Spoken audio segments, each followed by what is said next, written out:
নায়ক নায়িকার মধ্যে বাস্তবে যে ড্রামা চলছে তা অনস্ক্রিনের চেয়ে বেশি মশলাদার হয়ে উঠছে। বিগত বেশ কদিন ধরে আলোচনাতে জি বাংলার জনপ্রিয় ধারাবাহিক চিরদিনই তুমি যে আমার। এর আগে বিভিন্ন ধারাবাহিকের নায়ক নায়িকাদের মধ্যে মনোমালিন্য দেখা গেছে, তবে সরাসরি নায়কের সাথে ঘনিষ্ঠ দৃশ্যে আপত্তি নায়িকার এমনটা দেখা যায়নি। গতকাল প্রোডাকশন হাউসের অফিসে টানা 3 ঘন্টা ধরে বৈঠক চলেছে, কিন্তু সূত্র থেকে জানা যাচ্ছে কোনো নির্দিষ্ট সিদ্ধান্তে আসতে পারেনি প্রোডাকশন, তাই বন্ধ করতে পারে এই ধারাবাহিকটি।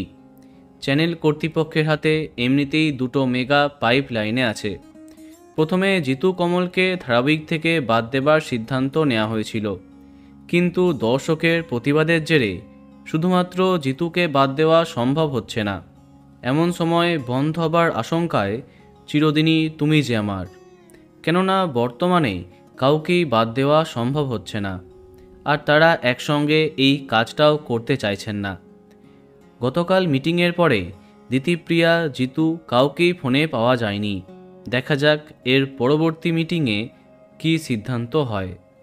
তো বন্ধুরা, এই বিষয়ে তোমার কি মন্তব্য কমেন্টে জানাতে পারো, আর এই রকমই আরও অনেক ভিডিও পেতে সাবস্ক্রাইব কারেন্ট বস। ধন্যবাদ।